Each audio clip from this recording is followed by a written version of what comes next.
Hello everyone, welcome to my channel. This is محمد سيف. أهلا بيكم في درس جديد. درسنا النهاردة هو قراءة chapter 13 والأخير من قصتنا Great Expectations. وما تنساش تشترك في القناة وتفعل زر الجرس عشان توصلك كل الفيديوهات الجديدة. Let's start our lesson.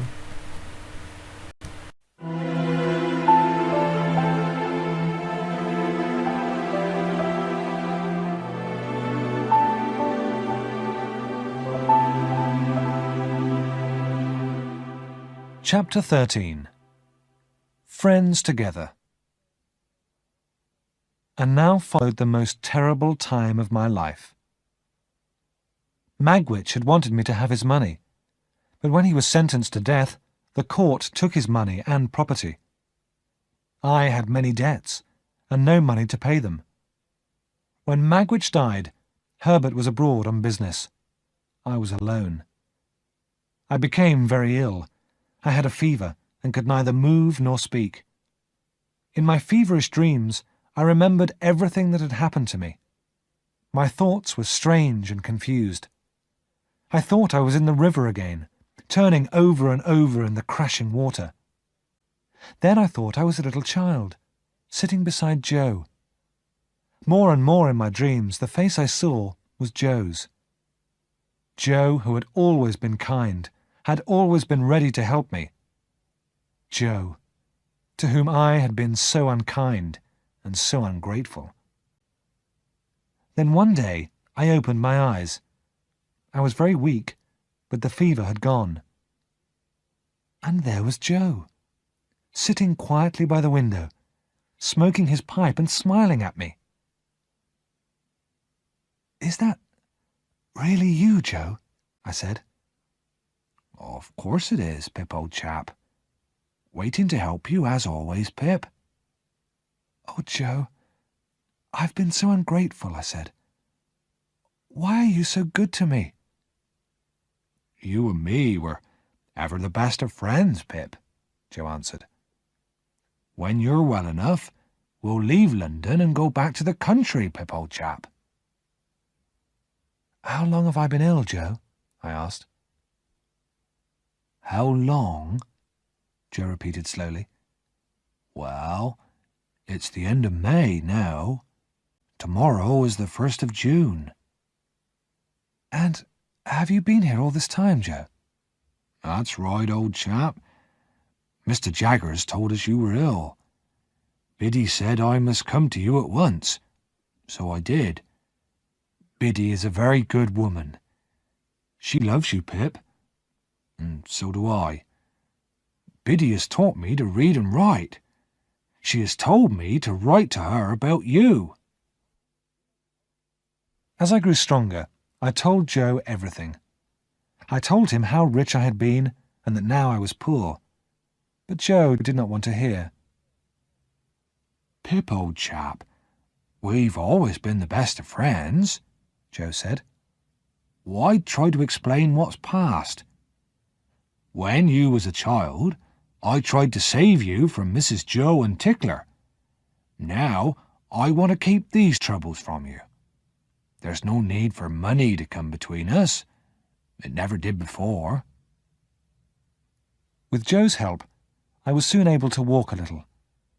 My fever had completely gone, and I felt better every day. But one thing worried me. As I grew stronger, Joe became more awkward and uncomfortable with me. He even began to call me Sir. One night, Joe came into my room and asked me how I was.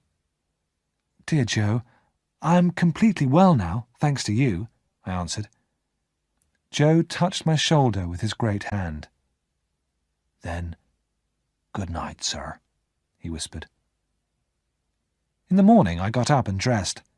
I called to Joe, but he was not in his room. His luggage had gone.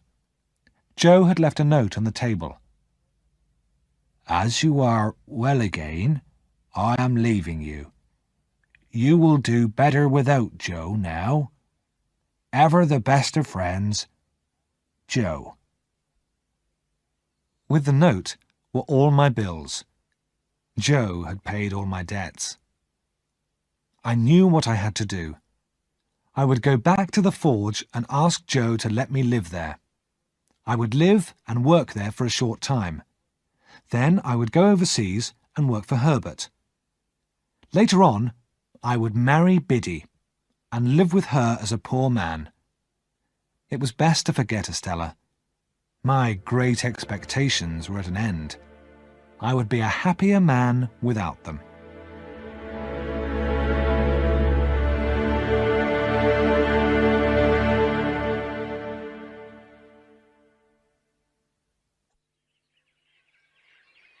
It was late June, and the weather was very beautiful.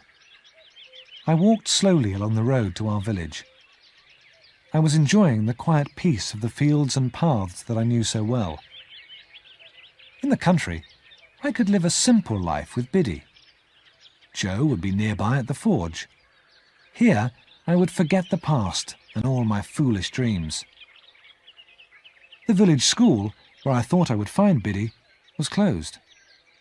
I walked on to the forge, and that too was closed. But all the windows of our house were open wide. There were clean curtains at the windows, and the little garden was bright with flowers. And there, in the doorway, stood Joe and Biddy, holding hands. When they saw me, they laughed with pleasure. "My dear Biddy, how smart you look," I said. "And you too, Joe," I added. "What's the matter?" "It's my wedding day, Pip," Biddy cried. "And I'm married to Joe." So my last dream disappeared. "Dear Biddy, you have the best husband in the world," I said. "And you, dear Joe, have the best wife. She will make you very happy, my dear, dear Joe." "I have come to thank you for everything you have done for me," I said. "One day I shall have enough money to pay you back, Joe. Perhaps you will have a child, a little boy," I went on. "Tell him how I love and respect you both. Teach him to grow up a better man than me. And forgive me, dear Joe, for the wrong I have done you." Pip, dear old chap, there is nothing to forgive, Joe said. God knows there is nothing to forgive. "Nothing to forgive, Pip dear. Nothing to forgive," Biddy whispered.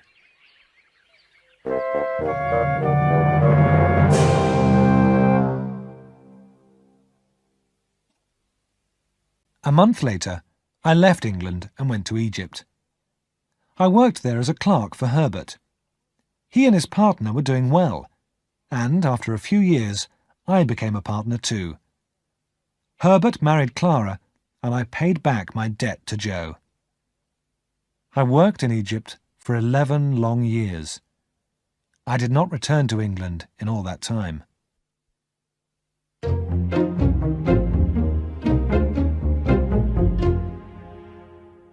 Then, one evening in December, I returned to the old forge. I opened the kitchen door quietly and looked in. There was Joe, sitting in his place by the fire. And there, sitting on a stool next to him, was a little boy. We called him Pip, after you, Joe said. We hoped he would grow like you, and we think he has. "I'm very pleased, Joe," I said. "I do not think that I shall ever marry and have children," I went on, "but I shall love young Pip as if he were my own son." "But you will marry and have children of your own, Pip," Biddy told me with a smile. "That's what Herbert and Clara say," I replied. "But I shall never marry." "Dear Pip," Biddy said softly, "are you sure you still don't long for Estella? I'm sure you have not forgotten her." "My dear Biddy, I have forgotten nothing of my past life," I answered. "But that dream has gone, like all the others. I knew that Estella's marriage had been unhappy. Her husband, Bentley Drummle, had died, but I was sure that Estella had married again. After supper, I decided to visit the place where Estella and I had first met. I walked slowly from the forge, and it was almost dark when I reached the tall iron gates. Satis' house had been pulled down, and the old garden was completely overgrown. Only the gates and the garden wall were standing. I walked in the garden in the evening mist. The moon and a few stars shone in the sky. A woman was walking in the garden.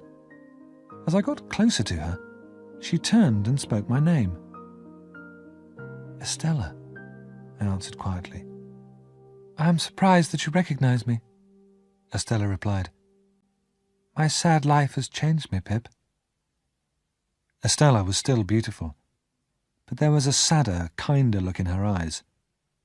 She touched my hand gently. "It is strange that we should meet here, Estella, after so many years," I said. "Do you often come back?" "I have never returned until today. All this belongs to me now. It is all I have left." "You have been working overseas, I think?" "Yes," I answered. "I work hard, and I am doing well." "I have often thought of you, Pip," Estella said. "You have always been in my thoughts," I answered. "It is strange to be here, in the old place again," Estella said. "I have changed. I am a better person, I hope. You were kind to me all those years ago, Pip. Be kind to me now. Let us part from each other as friends." "We are friends," I answered. "Friends who will never part. For now I have met you again, Estella. I will never let you go." Estella smiled. I held her hand, and we walked together out of the overgrown garden.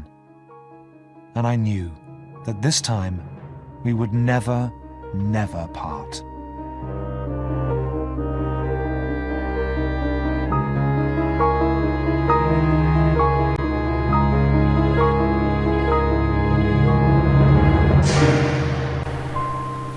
وبكده انتهينا من قراءة Chapter 13 والأخير من قصتنا Great Expectations. تقدر تروح تشوف الفيديو التاني اللي فيه الشرح والأسئلة، وأتمنى تكون القصة عجبتكم. ما تنساش تشترك في القناة وتفعل زر الجرس عشان توصلك كل الفيديوهات الجديدة. Thank you for watching.